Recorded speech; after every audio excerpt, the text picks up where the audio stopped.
ఓం సాయిరామ్. సాయి భక్తులందరికీ నమస్కారం అండి. అందరూ ఎలా ఉన్నారు ఫ్రెండ్స్? మన సాయినాథుని దయవల్ల అందరూ బాగుండాలని మనస్ఫూర్తిగా కోరుకుంటూ ఈరోజు ఈ వీడియోనైతే స్టార్ట్ చేస్తున్నాను. ఇక ఈరోజు వీడియోలో బాబాగారు ఎలాంటి సందేశాన్ని తీసుకొచ్చారంటే, తల్లి, నీ జీవితంలో ఇద్దరు వ్యక్తులు రాబోతున్నారు. అసలు వాళ్ళెవరు, ఎందుకు వస్తున్నారు, వాళ్ళ వల్ల నీకు ఏంటి లాభం లేదా ఏంటి నష్టం, ఇలా అన్నీ కూడా తెలుసుకోమ్మా. అనవసరంగా కంగారు పడిపోయి తొందరపడి నీ సాయి మాటలను కొట్టిపారేయకు, తోసివేయకు. నీ బాబా చెప్పేది జాగ్రత్తగా విన్నావు అంటే ఖచ్చితంగా నేను చెప్పినవి చెప్పినట్లుగా జరిగే తీరుతాయి. నీ తండ్రిపై నీకు నమ్మకం ఉంది కదా, ఇక ధైర్యంగా సంతోషంగా విను అని బాబాగారితో చెప్తున్నారండి. మరి బాబాగారు మనకి ఏం చెప్పబోతున్నారో, అసలు ఆ ఇద్దరు వ్యక్తులు ఎవరు, ఎందుకు మన జీవితంలోకి వస్తున్నారు అని ఇలా అన్ని మాటలు కూడా మన తండ్రి మాటల్లోనే తెలుసుకుందామా. తల్లి, ఈరోజు నా ఈ మాటలు వింటూ ఉంటే నీకు కంగారుగా ఉంది కదా, ఆలోచనలో పడ్డావు కదా. అయితే నా ఈ మాటలు పూర్తిగా విను, తెలుస్తుంది. నీకు ఆ ఇద్దరు వ్యక్తులు ఎవరో ఎందుకు వచ్చారో స్పష్టంగా చెబుతాను. అప్పుడు నువ్వు జాగ్రత్త పడతావు కూడా. నీ జీవితంలో మంచి స్థాయికి నువ్వు వెళ్తావమ్మా. అలా వెళ్ళేలా చేసే బాధ్యత నాది తల్లి. మరి నీ తండ్రిపై నమ్మకంతో నీ తండ్రిని నమ్మి ఇది విన్నావంటే జీవితం ఖచ్చితంగా మారుతుంది. మారేలా నీ బాబా చేస్తారు కదా. ఇక నువ్వు భయపడాల్సిన అవసరం లేదు, బాధపడాల్సిన అవసరం ఏమాత్రం కూడా లేదమ్మా. సంతోషంగా ఉండు. ఆ ఇద్దరు వ్యక్తులు ఎవరో ఎందుకు వచ్చారో తెలుసుకోవాలని నీకు చాలా కుతూహలంగా ఉంది అని నీ తండ్రికి తెలుసు. ఇక వారి గురించి నీకు చెప్పే ముందు ఒక్కసారి నువ్వేంటో, నీ మంచి మనసేంటో చెబుతాను. అలానే నీ గురించి తెలుసుకో. ఇందులో నువ్వు సరి చేసుకోవాల్సిన విషయాలు కూడా కొన్నున్నాయి. నువ్వు చాలా మంచి మనసున్న వ్యక్తివి.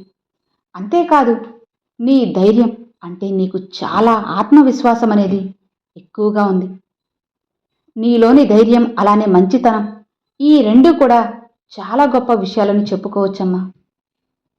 ఏ విషయానికి కూడా నువ్వు కృంగిపోకుండా ఎలాంటి ఒడిదుడుకులనైనా సరే ఎదుర్కొనే సామర్థ్యం నా బిడ్డకుంది. అవును, చిన్న విషయాలకి కృంగిపోయి ఏడుస్తూ కూర్చోకుండా తర్వాత ఏం చేయాలి అని ఆలోచించే నీ యొక్క ఆలోచన విధానం చాలా మంచిది. ఆ ఆలోచన అనేది నువ్వు జీవితంలో ముందుకు వెళ్ళడానికి చాలా బాగా పనిచేస్తుంది. ఎప్పుడు ఆ ధైర్యాన్ని పోగొట్టుకోకు. ఇక నీ యొక్క కోపం అలానే తొందరపాటు రెండిటిని కూడా నువ్వు తగ్గించుకోవాలమ్మా. నీ కోపం నీకే శత్రువు అని ఎందుకు మర్చిపోతున్నావు? నీ కోపం నీకు నీ వాళ్ళని దూరం చేస్తుంది అని తెలుసుకో. అలానే నీ జీవితంలో నువ్వు చాలా కోల్పోవడానికి నీ కోపమే కారణమవుతుంది. కాబట్టి దాన్ని తగ్గించుకో. కోపం, ఆవేశం అనేది ఇతరులపైన చూపినప్పుడు వారు ఎందుకు నీ కోపాన్ని భరించాలి చెప్పు? వారి బంధం అనేది దూరం అవుతుంది కదా. కాబట్టి ఇతరుల మీద కోపం అనేది చూపించకు. నీ కోపాన్ని ఎలా కంట్రోల్ చేసుకోవాలో నువ్వే ఆలోచించుకో. ఇక నీ తొందరపాటు, ప్రతి దానికి కూడా తొందరపడి మాటలు అనేస్తున్నావు, తొందరపడి ఏదో చేసేస్తున్నావు, తొందరపడి ఇది జరిగిపోవాలి అది జరిగిపోవాలి అని ఆవేశపడిపోతున్నావు. ఇలా నీ తొందరపాటు వల్ల, తొందరపాటు నిర్ణయాల వల్ల నీకే నష్టం జరుగుతుంది. అది ఎందుకు నువ్వు మర్చిపోతున్నావు? కాబట్టి తొందరపాటుతనాన్ని తగ్గించుకో. ఏ విషయమైనా సరే చేసే ముందు 1కి 10 సార్లు ఆలోచించు. ఆలోచిస్తే ఒక మంచి ఆలోచన విధానం అనేది వచ్చిన తర్వాత దాన్ని ప్రారంభించు. తొందరపడి ఏ విషయమైనా సరే చేసేటప్పుడు అందులో నష్టాలు ఉంటాయి, లాభాలు ఉంటాయి. లాభాలు వస్తే పర్వాలేదమ్మా, కానీ అదే నీకు నష్టాలు వస్తే నీకే కదా ఇబ్బంది. వాటి వల్ల, నీ తొందరపాటు వల్ల నీ బంధాలు దూరం అవ్వచ్చు. నీ అనుకున్న వాళ్ళు నీ మీద కోప్పడొచ్చు. నీ అనుకున్న వాళ్ళు నష్టం జరగచ్చు. నీ జీవితంలో ఎదుగుదలకు కారణమయ్యే కొన్ని విషయాలు జరగకుండా పోవచ్చు. అలాంటివన్నీ కూడా తొందరపాటు నిర్ణయాల వల్ల, తొందరపాటు తనం వల్ల జరుగుతాయి. కాబట్టి ముందు దాన్ని తగ్గించుకో. ఆలోచించి నిర్ణయం తీసుకో. ఒక్కసారి ఆలోచించి ఆ నిర్ణయం సరైనదా, లేదా దీన్ని తీసుకుంటే నష్టపోతామా, లేదా ఈ నిర్ణయం వల్ల ఇతరులకి ఆపద జరుగుతుందా, జరగదా అని ఆలోచించు. మనకు లాభం వస్తుందని ఇతరులకి నష్టం జరిగినా అది సరైన పద్ధతి కాదు కదా. అది ఎప్పుడు కూడా సరైనది కాదమ్మా. ఒకరిని తొక్కుకుంటూ వెళ్ళాలని అనుకో కదా. కానీ అలా అనుకునే మనస్తత్వం నీది కాదులే. అందరూ బాగుండాలి అనే ఒక మనస్తత్వం నీకు ఉంది. కాబట్టి నువ్వు ఈ సాయి బిడ్డగా మారావు, అనుగ్రహాన్ని పొందావు. నువ్వు నా ఈ మాటలను వినగలుగుతున్నావు. గుర్తుపెట్టుకోమ్మా, నీకు ఎప్పుడూ కూడా ఇతరులు తొక్కాలి, ఇతరులు బాగుండకూడదు అనే ఉద్దేశం అస్సలు ఉండదు. నాతో పాటు నలుగురు బాగుండాలనే మంచి ఆలోచనే ఉంది. అది చాలా మంచి గుణమమ్మా. నీలో ఇది ఎప్పుడూ కూడా ఇలానే ఉంచుకో. కాకపోతే నీ తొందరపాటు నిర్ణయాన్ని మార్చుకో, నీ కోపాన్ని తగ్గించుకో.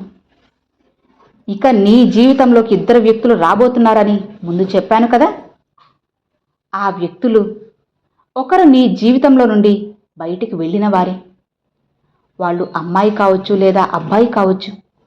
వారు నీ జీవితంలో మళ్ళీ రావాలి అని ఎదురు చూస్తున్నారు. అయితే బాబా, దూరమైన వాళ్ళు మళ్ళీ వస్తున్నారు అంటే నాకు నష్టం జరుగుతుందా, లాభం జరుగుతుందా, నాకు ప్రమాదమా, నా మంచి కోసమా అని ఇలా రకరకాల ఆలోచనలు ఉన్నాయి కదా. ఒక్కటి గుర్తుపెట్టుకోమ్మా, నీ జీవితంలో నుంచి దూరమైన వాళ్ళు మళ్ళీ వస్తున్నారు అంటే వాళ్ళు ఎందుకు వెళ్ళారో నీకు తెలుసు కదా. దానివల్ల నీకు నష్టం జరిగిందా, లాభం జరిగిందా అనేది నీకే తెలుసు. దాన్ని బట్టే నిర్ణయం తీసుకో. వారు వస్తే స్వాగతించాలా లేదా తిరస్కరించాలా అనేది. ఎందుకంటే ఒక ప్రేమ పోరుతో, ప్రేమ పేరుతో దూరమయ్యి నిన్ను బాధ పెట్టి మళ్ళీ నీ దగ్గరికి వస్తున్నారంటే వాళ్ళని స్వీకరించాలా లేదా అన్నది నీ ఇష్టానికే వదిలేస్తున్నాను. నీ ఇష్టంగానే జరగాలి కదా. అలానే నీ స్నేహాన్ని దూరం చేసుకొని మళ్ళీ నీ స్నేహాన్ని దగ్గర చేసుకోవాలనుకునేవాళ్ళు, వాళ్ళ వల్ల నీకు నష్టమా, లాభమా, మంచా, చెడా, ఆనందమా, కన్నీరా అనేది నీకే తెలుసు. కాబట్టి ఆలోచించు, నిర్ణయం తీసుకో. ఇక వ్యాపారస్తులు కానివ్వచ్చు, నీ భాగస్వాములు కానివ్వచ్చు, ఒక్కసారి భాగస్వామ్యంలో నుంచి తప్పుకొని మళ్ళీ రాబోతున్నాను అని అలాంటి వారు కూడా అయ్యుండొచ్చు. వాళ్ళని చేర్చుకుందామా లేదా అన్నది నీకే వదిలేస్తున్నానమ్మా. ఎందుకంటే ఇది నీ జీవితం. కాబట్టి ఈ నీ జీవితాన్ని నువ్వే సరిదిద్దుకోవాలి. ఇక 2వ వ్యక్తి, నువ్వు దూరం చేసుకున్న వ్యక్తి, నువ్వు వద్దనుకున్న వ్యక్తి. వెళ్ళిన వాళ్లే నీ దగ్గరకు తిరిగి రావాలని చూస్తున్నారు. అది నీ మీద ఇష్టంతో అయ్యుండొచ్చు. అది నువ్వు ఇప్పుడు మనసు మార్చుకున్నా లేదా వారిని స్నేహపూర్వకంగా స్వాగతించాలా, బంధుపూర్వకంగా స్వాగతించాలా, లేదా ఎలా వాళ్ళని స్వీకరించాలి అనేది నీ నిర్ణయమే. కాబట్టి ఏదైనా సరే నీ నిర్ణయం పైనే ఆధారపడి ఉంటుంది. కాబట్టి ఆలోచించి నిర్ణయం తీసుకోమ్మా. నీ జీవితంలో చాలా ముఖ్యమైనవి బంధాలు. అవి మంచైనా చెడైనా, నష్టమా, కష్టమా, బాధ కలిగిస్తాయా, సంతోషాన్ని ఇస్తాయా అనేది నీకే బాగా తెలుసు. ఖచ్చితంగా ఆ నిర్ణయాలు తీసుకునేంత శక్తి, సామర్థ్యాలు నా బిడ్డకున్నాయి. ఆలోచన విధానం కూడా నీకు ఉంది. ఆ నిర్ణయాలు తీసుకునే సామర్థ్యం నీకుంది కదా. బాబా, నాకు అసలు ఏమీ అర్థం కావడం లేదు, ఏం చేయాలో తోచడం లేదు బాబా, భయంగా ఉంది అని అయోమయంలో పడినప్పుడు, బిడ్డా, ఒక్కసారి ప్రశాంతంగా కూర్చొని నీ సాయిని ధ్యానించు. ఏది మంచిదో ఏది చెడ్డదో స్పష్టంగా అర్థమవుతుంది. తప్పకుండా నువ్వే దాన్ని స్వీకరించగలవు, ఆలోచించగలవు, నిర్ణయాన్ని తీసుకోగలవు. ఏ వ్యక్తులైతే నిన్ను వద్దు అనుకుని వెళ్ళారో వాళ్లే నీ దగ్గరకు వచ్చి బ్రతిమిలాడుకునే పరిస్థితి వచ్చినప్పుడు నిర్ణయం కూడా నీదేనమ్మా. చేర్చుకుందామా వద్దా అనేది ఏదైనా సరే ఆలోచించి నిర్ణయం తీసుకో. నీ జీవితం, నీ ఆనందం అంతా కూడా నీ నిర్ణయం పైనే ఉంటుంది. ఎప్పటిలా నేను చెప్పేది ఒక్కటే, ధైర్యాన్ని మాత్రం పోగొట్టుకోవద్దు. ఏం జరిగినా, ఎలాంటి పరిస్థితుల్లో అయినా నీ యొక్క మనపక్వాన్ని వదులుకోవద్దు. ఆ మనపక్వం, ధైర్యం, ఆత్మవిశ్వాసం ఏదైనా కావచ్చు. నువ్వు నిరుత్సాహపడకుండా, కృంగిపోకుండా జీవితంలో మంచిగా ఎదిగే ఒక సామర్థ్యం నీకు ఉంది. దాన్ని ఎప్పుడూ వదులుకోవద్దమ్మా. ఒక్కసారి నిరుత్సాహంతో కృంగిపోతే మళ్ళీ పైకి లేవడం చాలా కష్టం. చూడమ్మా, అలాంటి పరిస్థితి నువ్వు తెచ్చుకోకుండా ధైర్యంగా ముందుకు వెళ్ళు. ఖచ్చితంగా నీ జీవితం మారుతుంది. ఈ జీవితం నీది. నీకు నచ్చినట్లుగా జీవించు. ఇంకెవ్వరూ కూడా దీన్ని జీవించలేరు, అలానే శాసించలేరు కూడా.